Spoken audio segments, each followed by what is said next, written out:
Hello Backstitchers, welcome to day 4. So here is our Edna so far. There we go.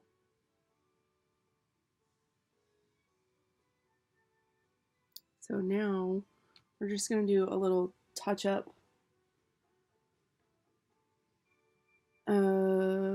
Actually, yeah. Hold on a second.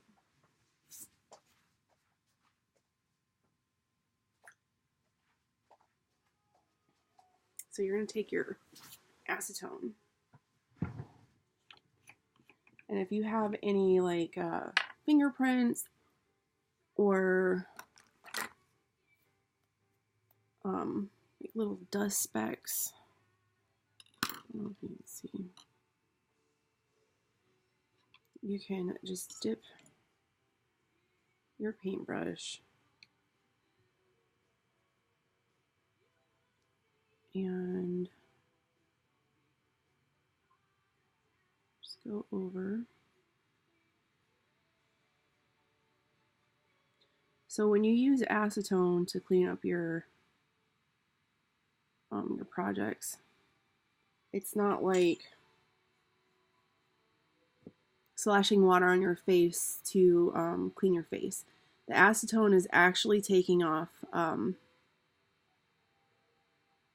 small amounts, like little layers. They're eating. The acetone is eating through little layers of your polymer clay, and that's why you're able to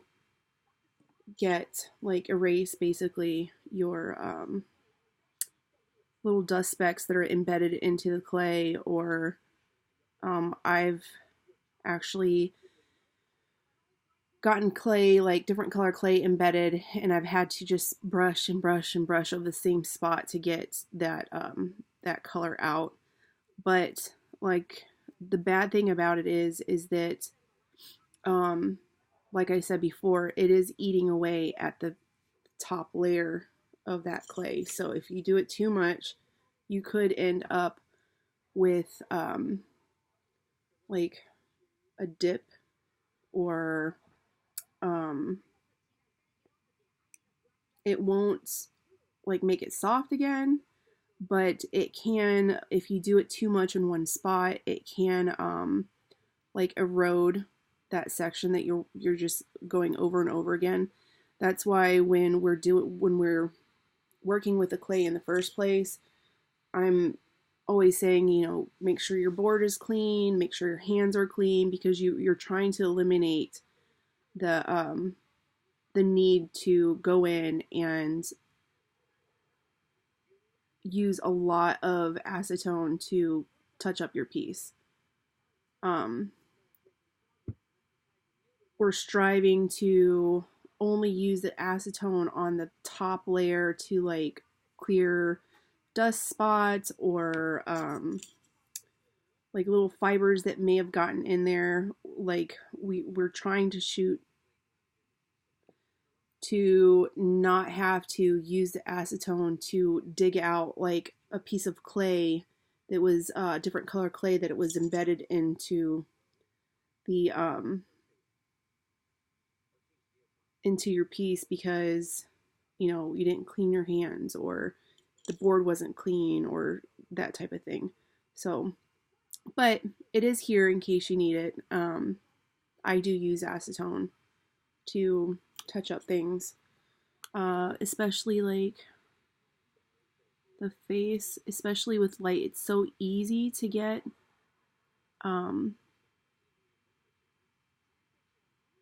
like color transfer and dust specks on lighter clay, like the whites of her eyes, because the area that you were working with was so small that some of the black might have, from her pupils, might have not been as crisp and clean. So I dip my paintbrush in the acetone, and I just take the tip of it and go do some final touch-ups. Now, when we put blush on her, we've done it once, but with your hands touching her face and stuff like that, you may have to do a little bit again. So again, if you missed the part, this is just a blush palette, like a blush that I got at Target. I think it was like maybe $2, but this would probably last me forever for blushing, just because characters are so small, and all I really use it for is just to add a little color to their face, maybe the top of their nose.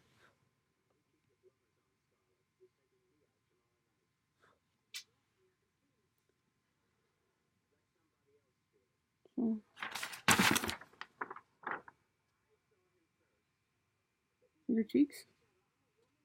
All right. So now that Edna's done, your character is done to sit on top of your actual weight. So today we're going to be working on forming your base with the hardware. And then tomorrow we will be adding your colored clay and attaching Edna to the top. And then Edna's pattern weight will be finished. So for Edna, her base, we are going to use 2 washers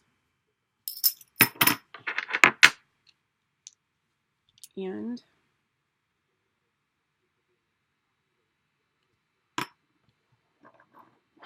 two big bolts or 2 big nuts.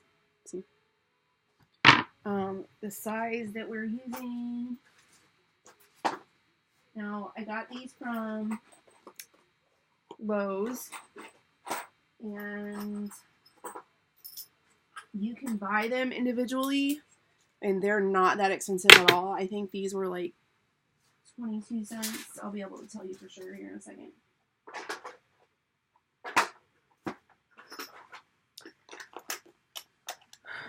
So these are the size that we're using. Right. And I just bought a box of them. There's 20 of these in a box, and they're the flat washers. They are 3/4 of an inch. I don't have the price on here for if you just buy them individually, but they weren't more than 50 cents a piece. I want to say that they were actually like 27 or maybe 37. But here is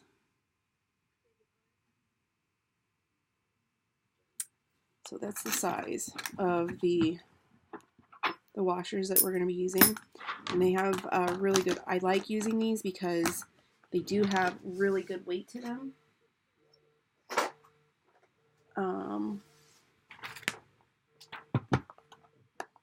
The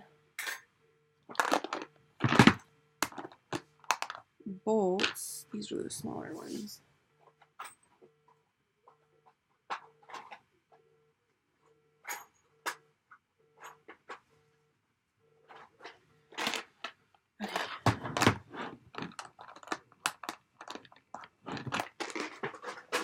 The bolts that I'll be using are 3/4/10, and in this box there are 20 pieces, and they're hex nuts. If you see, like, it'll show you like the lot size and all that kind of stuff. And again, they're not that expensive. Like I think they may cost like 25 to 35 cents a piece, and you need 2 of them, and you need 2 of the washers. So if you did want to just go ahead and buy them separately, like all 4 of these pieces would cost less than $1.50. But if you buy the box, they sell them in the box. They're not that expensive. Like, I make the pattern weights often enough to where I just I just bought, like, I bought them in bulk in those boxes. So now that we have our weights, this part, you really don't have to make sure your hands are clean or your board is clean or anything like that. If you are a clay worker and you work with polymer clay all the time and you have, like I do, a scrap where you keep all your scraps, you can use your scraps for this part. But if you're just getting started and you don't have scraps, which is where I'm going to be going with this, that's why I needed you to get the 8-ounce brick of white. So what we're going to start off with, we'll go ahead and start off with working with your hex nuts. And what we're going to do is we're going to cut chunks of clay like this, and we want to fill in the hole in your hex nut. So what I do is I just squish it together and I smush it in. And you're trying to, when you do this, you want to try to get as much air out as possible. So you want to smush it in really good so it gets inside the threading or the grooves of in the middle of the bolt or the nut. And you're just going to keep going with adding your chunks of clay until everything is filled up. And it's going to, like you can see, it'll smush out of the bottom, which is fine. We actually kind of need that.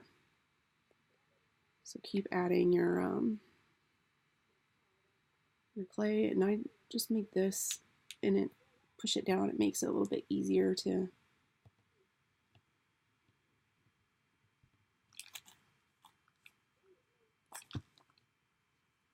keep doing that.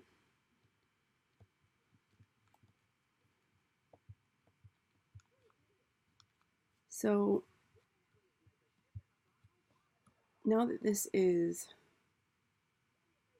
hole is filled,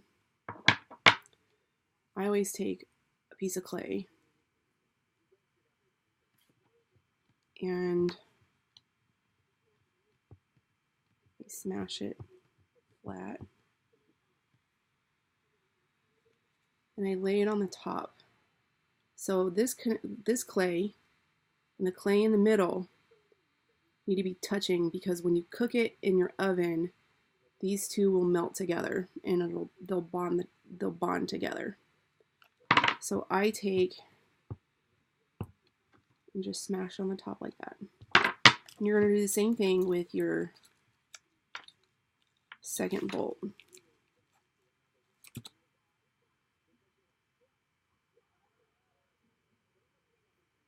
Blanche and Dorothy are fighting. Okay, so start filling that in.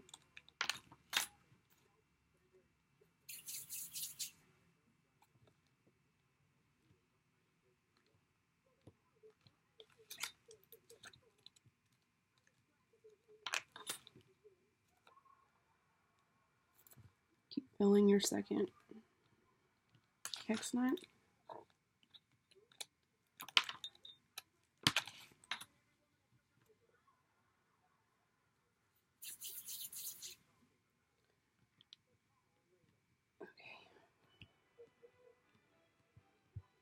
So your second one is filled, right?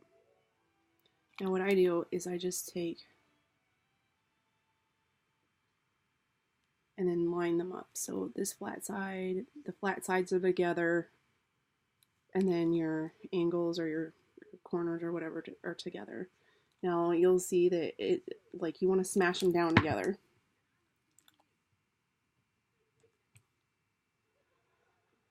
See, now they're stuck together. So it'll stick out the side, which is fine. You just push it down a little bit.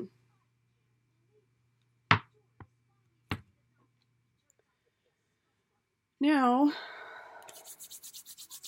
where this groove is right here, like where some of the clay will stick out, which is fine. But you'll see like there's a ditch or a groove or what between the two bolts. So like I said, you kind of want to eliminate as much of the air pockets as you can, or so I just roll out some clay and I lay it in that groove.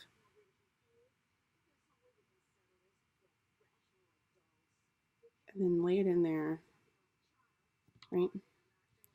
And then just take this,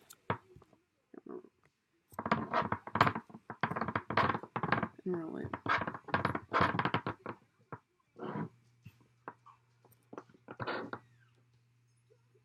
So basically now that groove or that ditch is filled in. Hi, baby.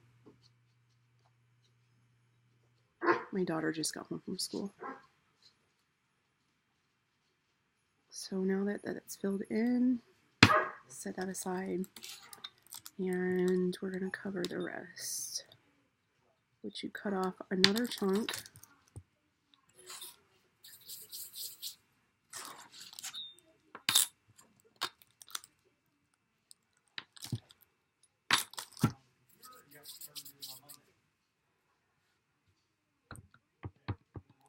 Now,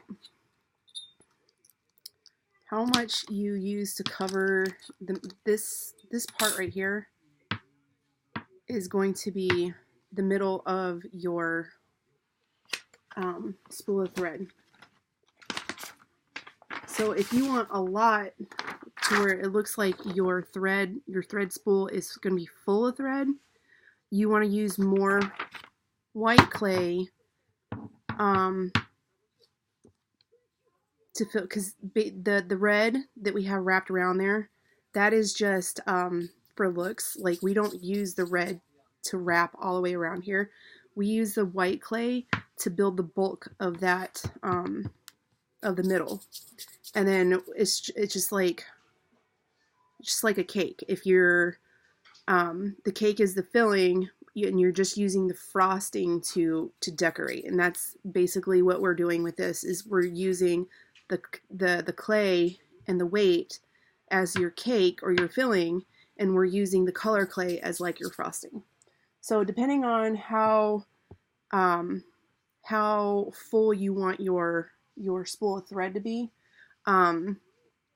is how much clay you're gonna wrap around.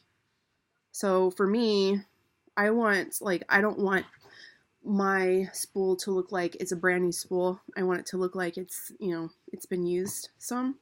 So I'm not going to add that much for the bulk. So you're going to take your little rolling pin or your clay roller and just roll out. What, baby? Okay.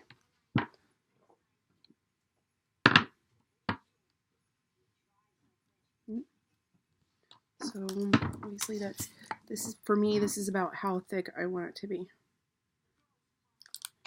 Probably, I would say 1/8 of an inch, but it doesn't wrap all the way around, so I have to add some more. And like I said, if you're a clay worker, and you have scrap clay, this is a perfect opportunity to use some of that scrap clay, get it used up, and not use any new clay to form your base.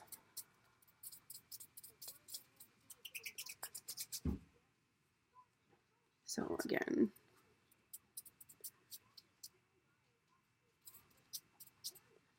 it's a little bit hard to work with right now because it isn't warmed up. So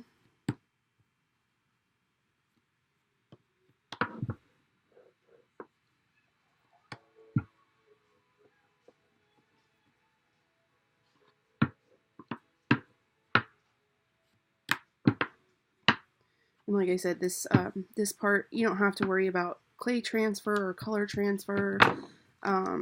any of that because you're it's not gonna, this part is not gonna be showing. So when I wrap my clay around, I always, like, if you look, you can see where it's like, it's not totally flush. I have a little bit hanging over.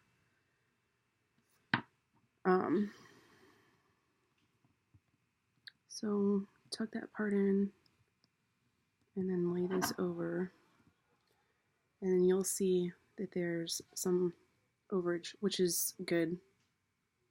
We'll need that to attach the middle part to the top part. So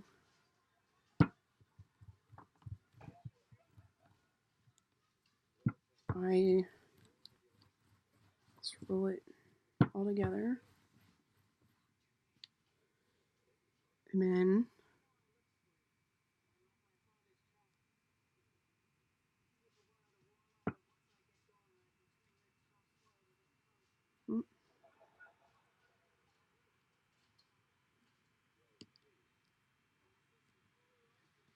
so there will be extra. If there's extra, you take it and you just slice it.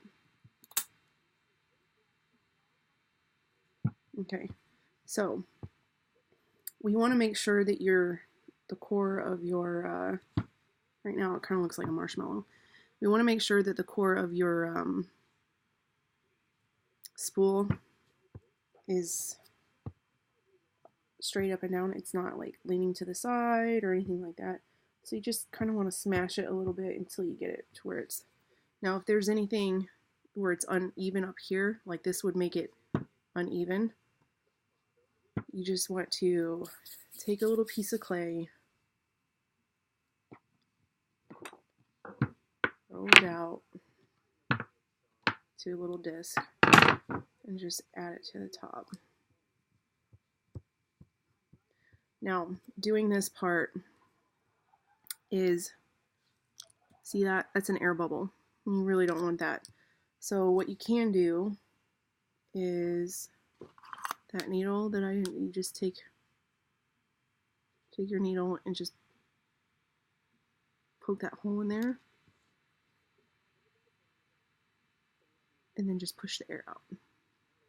And then when the air is gone, you just, and your hole is gone.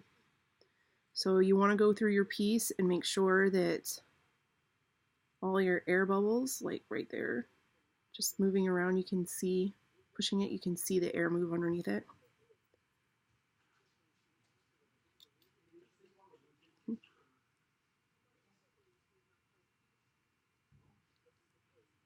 So, all right.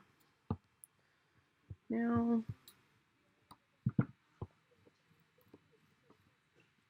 you kind of want to make sure that this part, because when you wrap your colored thread around, if there's like a big lump over here, then when you wrap your thread around it, you're just going to be wrapping around that big lump. So that big lump is still going to be there and it's still going to show. So if you want your thread to be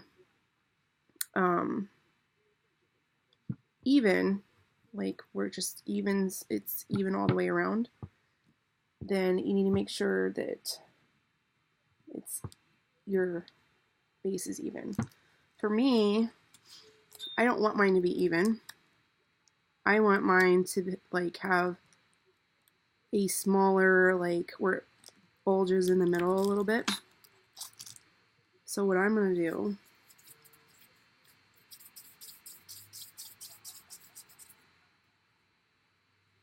is, right now, if I were to wrap my clay thread around this, it would just all be really, really even.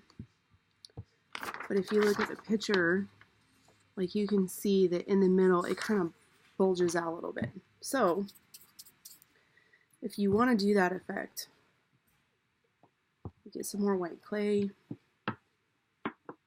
you roll it out. You don't roll it as the same thickness. You want to roll it a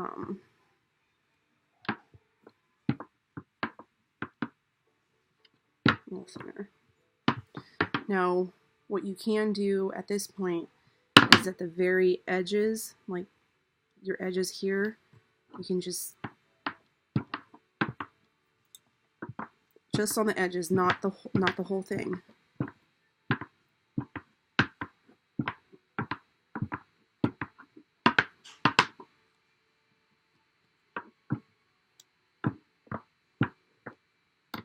Okay, and then you're going to take it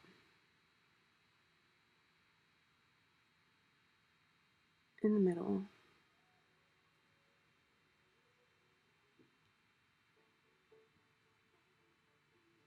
And wrap your middle. Okay, so then you take your just the edges and you smooth them up. Like I said, this part, it doesn't have to look pretty because it's getting it'll all be hid or hidden underneath your quote-unquote thread.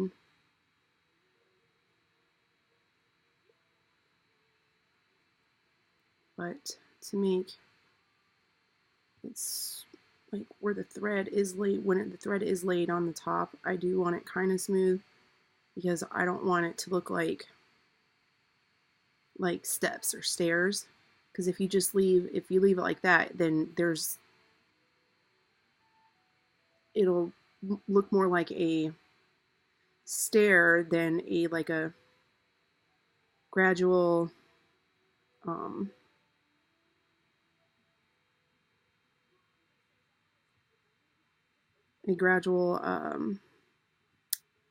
increase in the middle.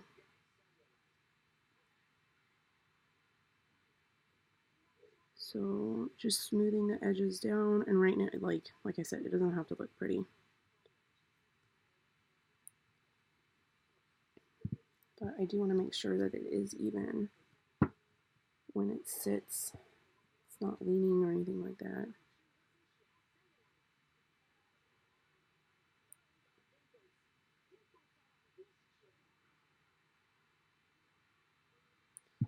Okay.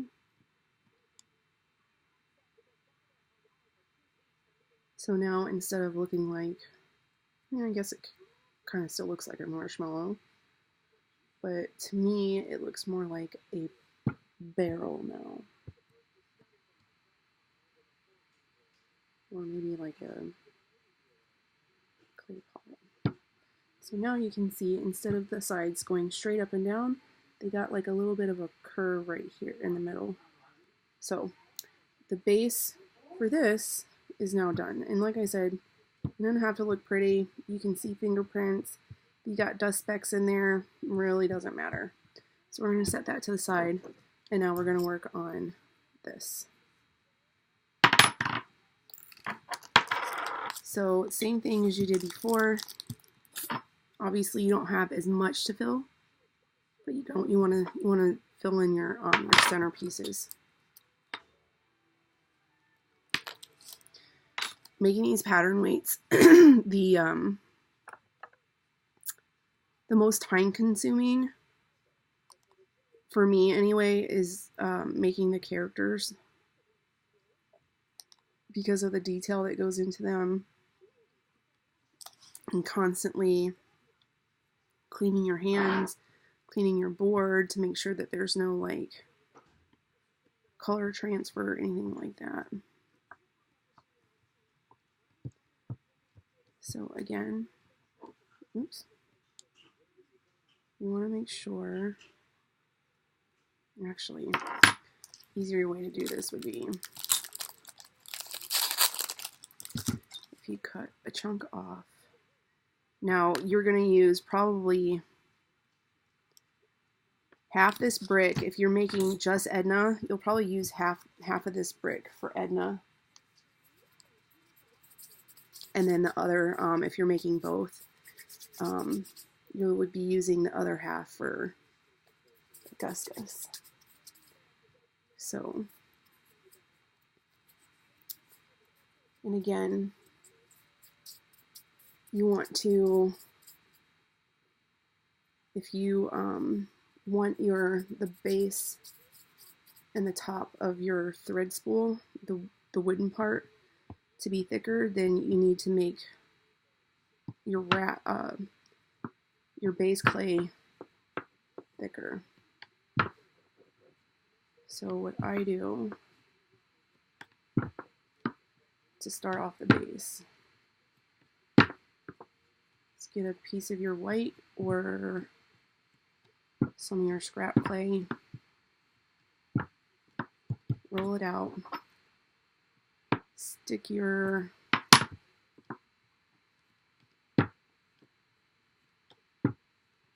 washer, and you want to roll it to where there's enough hanging over the edge.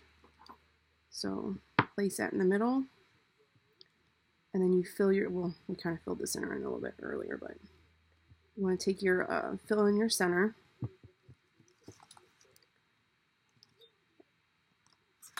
and it kind of dips in the middle still. So adding more.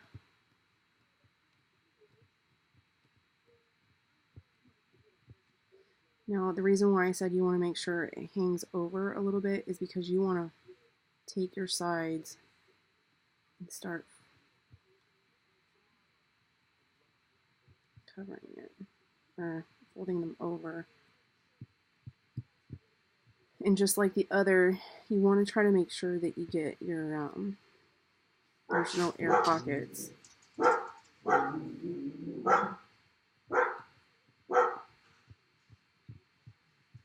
Okay.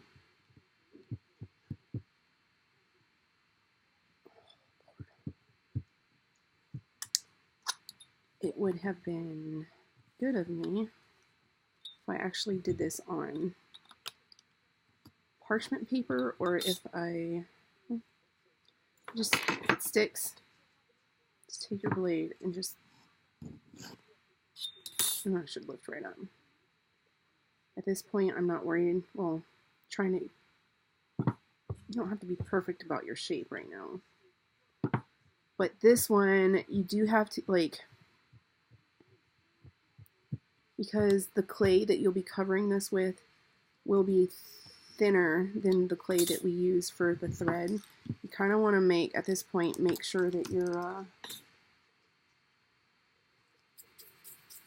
this base, it doesn't have to look pretty, but you do want it to be kind of smooth. So we'll be adding bits of clay to get everything covered.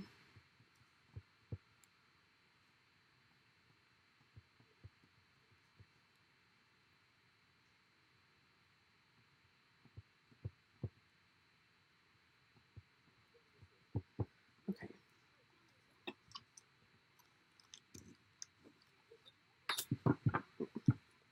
So you don't want to smash down, you don't want to smash it down like really hard.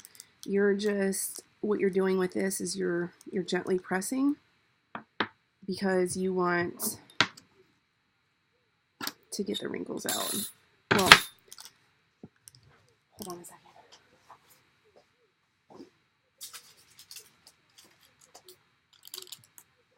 I'm going to use parchment paper to put underneath because it's sticking in my board. You can also use cornstarch. Not a lot of cornstarch, and if you use too much cornstarch, it will dry your clay out. So I try to use parchment paper as much as I can. So this part here is obviously the part that you have on your board is going to be the smoothest. So I always use the part that I think looks best or the smoothest as the part that would show if you pick it up to look at it, or if it's going to be the top, just because, like, you see this part around here, the middle is not going to show. This is where your is going to sit, right? So that part's not going to show, but your edges will. And right now, if we were to lay your color clay on here to cover this, like there's not saying it would, but there's a possibility that any grooves or indentations, especially big ones, would show through. So I just go through real quick, use my fingers, and try to smooth out any dents, bumps. Make sure that there's no air bubbles in my base clay. Like I said, it doesn't, like, you can see, like, clay transfer because I didn't clean my board. But like I said, this is a part that you don't, like, it doesn't matter if you have clay transfer or color transfer, because this part is not even, it's not going to show. So to smooth your edges out, I just barely hold on in the middle and just roll it kind of like a wheel. And you get like a smoother, cleaner edge. And then, just like I said, for these, keeping a sharp edge is kind of hard with clay. So I normally round my edges.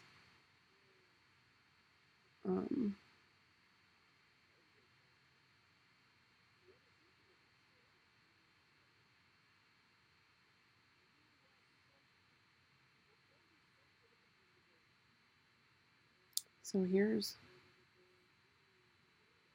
one base.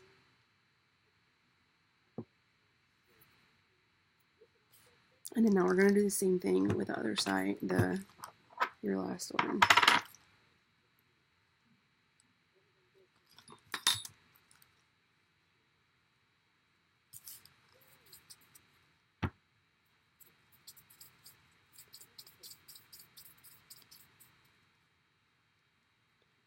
So you're going to roll it out.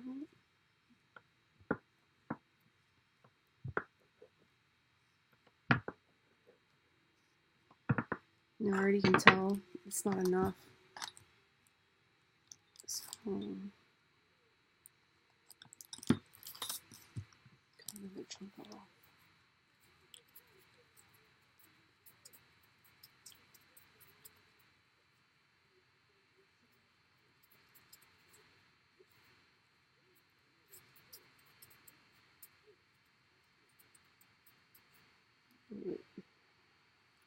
So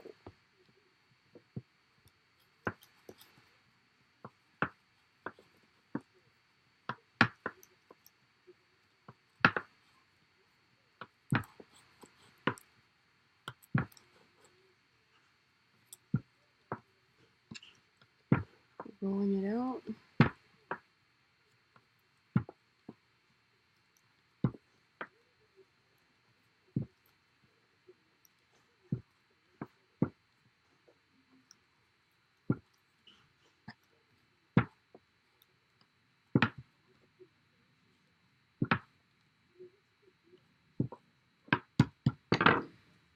So I'm going to set this on my parchment paper. I'm going to take my washer again, set it in the center. And we're going to fill the middle.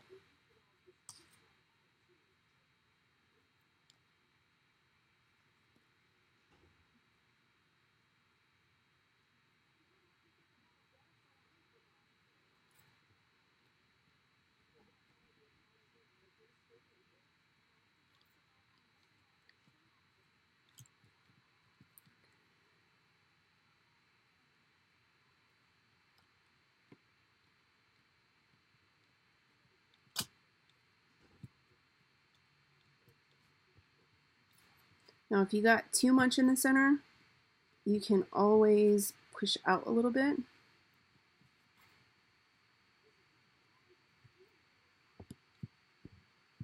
And then now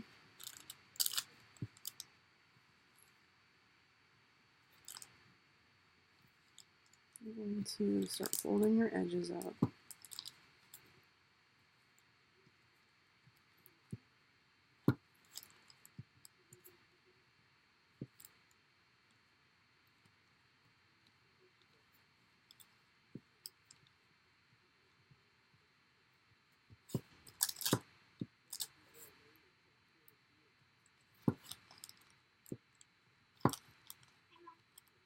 Hi.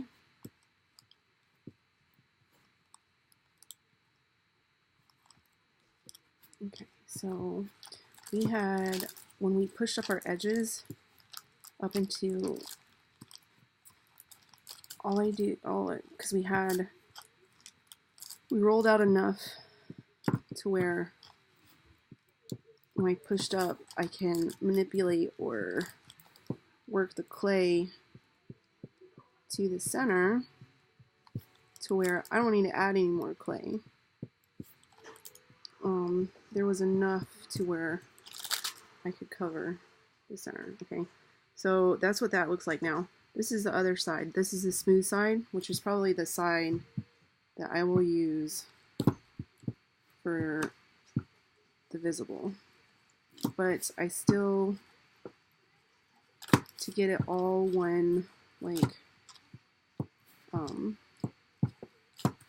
width.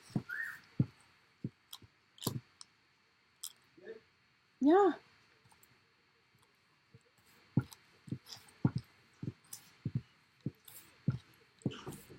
Why is it that, like, when you're not doing anything, or when you actually need, like, hey babe, can you, I don't know, bring me some toilet paper because our kids didn't refill it. They are, like, nowhere to be found.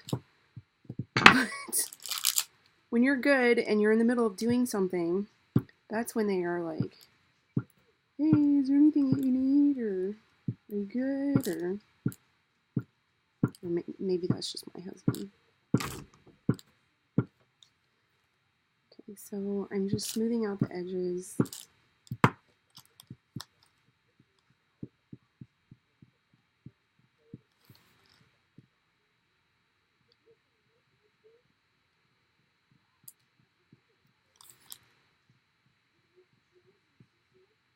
This is a good time to check to see if they have, if you have any air bubbles. If you do, you want to get your pen, stick them, and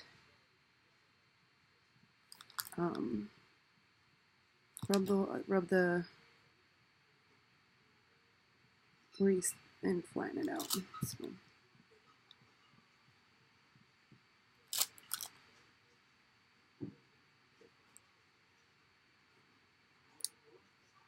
So this is, between the two that I just made, this is the one that I'm going to use for the top, because the top is what, like, people are going to be looking at Edna, right?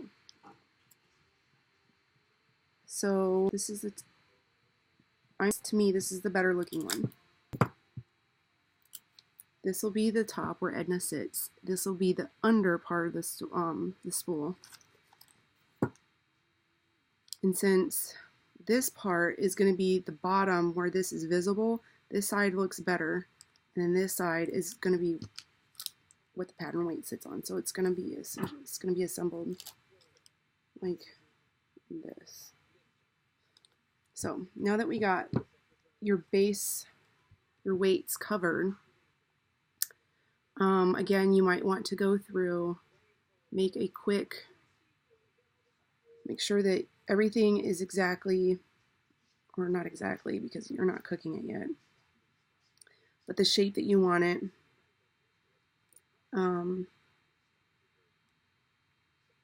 No air holes or air pockets. Everything is nice and flat, and you don't have like a big lump of clay on this side to where it might be sitting like this. You know, everything sits flat. So this today was kind of short compared to the others, but your weights are now covered in their base clay. Tomorrow we're going to be going over day 5, the last day. We're going to be going over covering or adding your icing to your bottom piece, and let's see, air bubble, and adding Edna securing Edna to the top of your weight. And then Edna will be done. I really hope that you guys are learning and then just enjoying. Like for me, doing this is a stress reliever. Just being able to create and, you know, just use your imagination, working with your hands, especially, you know, since holidays are coming and stuff like that. So anyways, I will see you tomorrow for the final day of Edna. And I can't wait to see what you guys have, what your guys' Ednas look like. I'm sure everybody's will be absolutely amazing. So thank you for joining us today, and I will see you tomorrow.